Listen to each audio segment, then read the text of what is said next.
Welcome. Today we're going to be looking at a really significant painting in Irish art, Sean Keating's Men of the South. Yes, it's a piece that definitely sparks discussion. And we have a pretty unique way into it for this conversation. We'll be exploring it through the perspectives of a group of students. That's right. Now we need to be really clear up front for privacy reasons, hmm because these students are currently within the Irish Prison Services system. We absolutely cannot use their real names. No, absolutely not. So we'll just refer to them as the students, or sometimes maybe student one, student two, that sort of thing. Exactly. And there's another layer here that's quite important for understanding their viewpoints. Right. These students experience intellectual learning difficulties. And what that often means is you get these incredibly direct unfiltered observations. It really does. It kind of strips away some of the usual art jargon. It lets us see how the art hits on a really fundamental level. We get their honest gut reactions. Which can be incredibly insightful. So what were some of those very first impressions when they encountered Men of the South?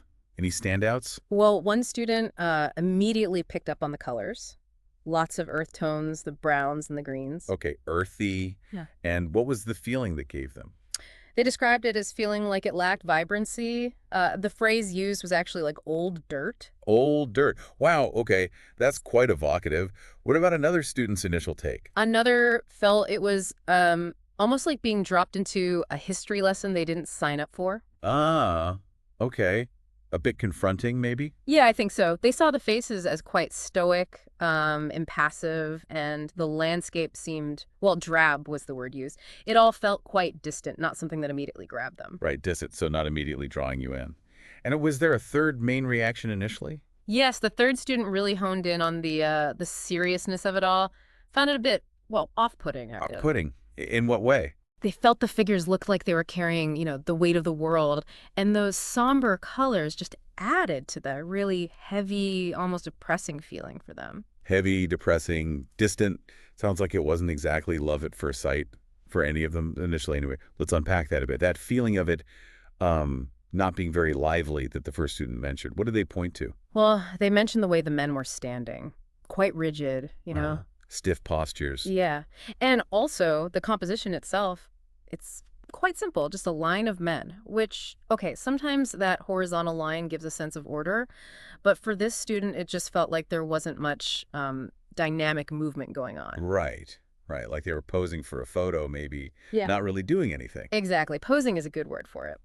It's interesting, isn't it? Mm. Because that formal setup by Keating could easily be read as, solidarity or determination by someone else. Absolutely. It shows how those artistic choices land differently depending on the viewer, especially without knowing the backstory right away. And that second student's feeling of it being distant. You said the faces seemed impassive. Was that the main thing creating that gap? That's exactly what they said. They just didn't feel much emotional openness. Like the men were closed off in their own world, maybe. Making it hard to connect, yeah. Very hard. And they mentioned, without knowing the history behind it, it just felt even more remote, which makes sense. It does raise that question, doesn't it? Yeah. How much does knowing the context shape that very first encounter with a piece of art? Massively, I think. If you're not immediately grabbed by the emotion or a clear story, it can feel like there's a barrier there. You're sort of looking for a way in. Yeah, definitely.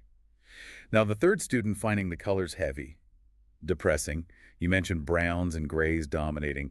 Did they see any variation in there? Oh, they did, yes. They noticed subtle differences, nuances in the shades.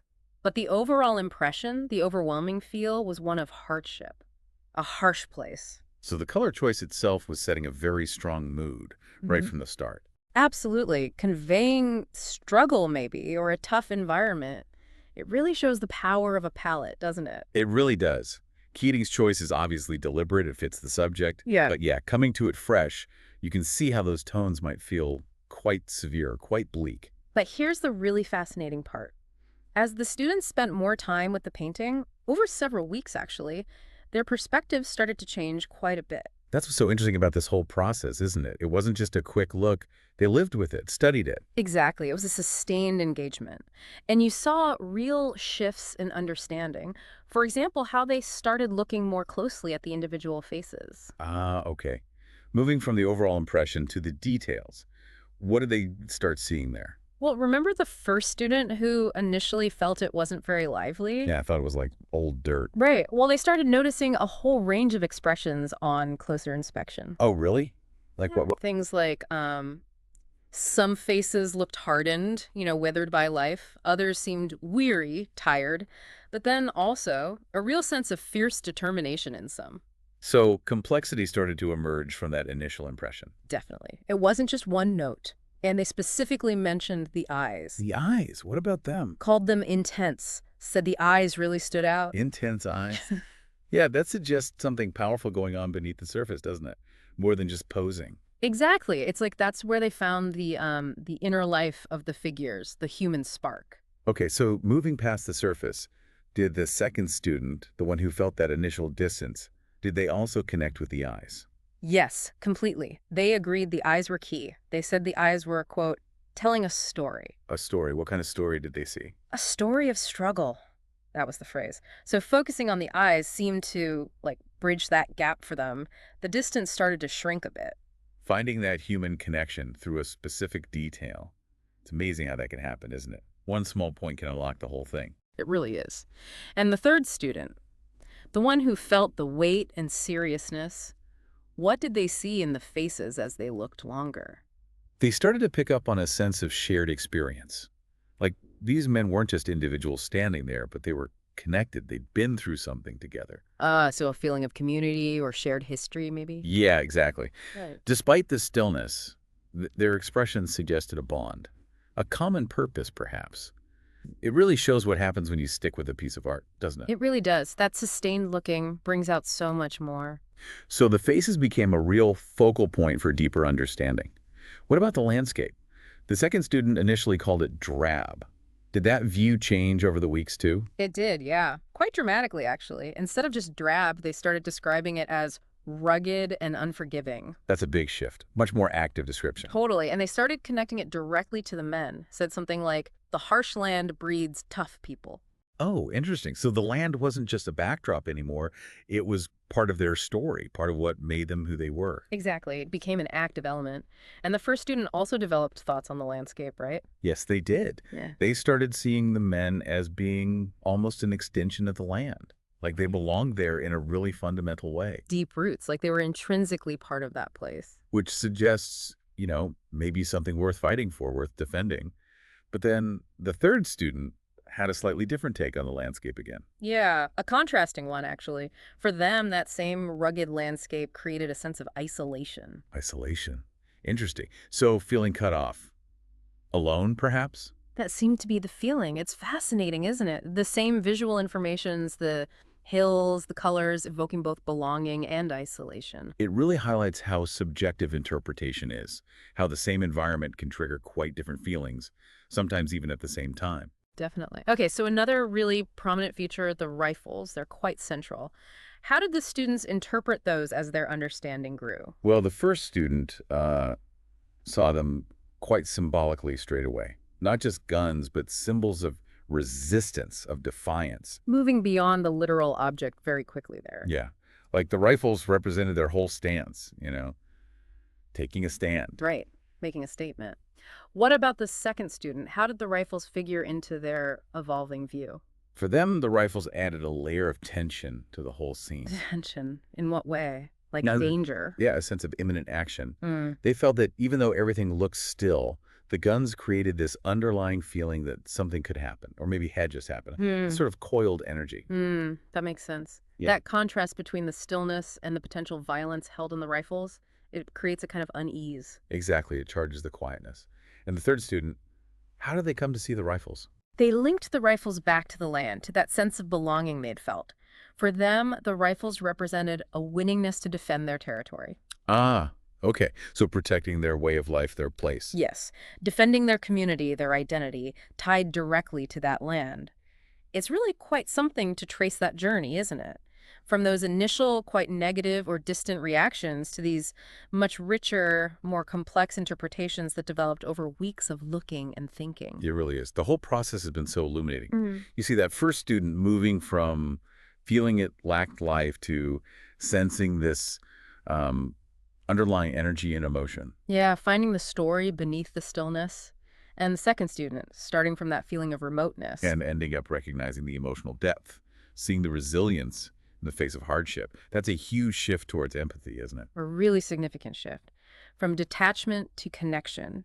And the third student, who was initially so struck by the heavy, depressing colors. Well, while they still felt the weight of those colors, they started to understand why Keating might have used them. How so? What did they understand about the purpose? They saw the colors as reinforcing the gravity of the situation. So, appreciating how the artist used that dark palette deliberately to add seriousness and importance to the scene. Ah, so moving towards understanding the artist's craft, the intention behind the choices, even if the immediate feeling wasn't pleasant. That shows real engagement. It absolutely does. It's more than just, I like it or I don't like it. It's about understanding how it works. So, after all this study, this time spent reflecting, what did the students think Keating himself was trying to say with Men of the South? Well, the first student concluded that Keating wanted to capture raw, unyielding strength and defiance, which, fits quite well with how the painting is often interpreted in terms of Irish history. It does resonate with that idea of resolve, yeah. Yeah, The second student had maybe a slightly more layered view. a bit more complex, yeah. Huh? How did they put it? They felt Keating was showing the human cost of conflict, but at the same time, also showing the enduring spirit of the people caught up in it. So acknowledging both sides, the suffering and the strength to carry on, a balance. Exactly, recognizing the hardship, but also the resilience. And the third student, what was their final take on Keating's intention? They brought it back to those themes of place and identity that resonated with them. They thought Keating was portraying a sense of belonging, that deep tie to the land, alongside a fierce determination to protect it. Kind of tying everything together, the figures, the land, the defiant stance. Yeah, seeing it as one unified statement about who they were, where they belonged, and their will to defend it. So, thinking about their final overall feelings after these weeks of learning, did their opinions change completely? Well, the first student was very honest. Said it still wasn't really their favorite style of painting. Which is fair enough. Taste is personal. Totally. But crucially, they said they now had respect for its power. You could see its impact, appreciate the skill, even if it wasn't their cup of tea aesthetically. That's a really mature perspective, isn't it? Separating personal preference from objective appreciation of the work's power. It really is. And the second student, what was their final word? They concluded it was a powerful and moving image, one that stayed with them, had a lasting impact beyond just looking at it. So it really resonated in the end, despite the initial distance.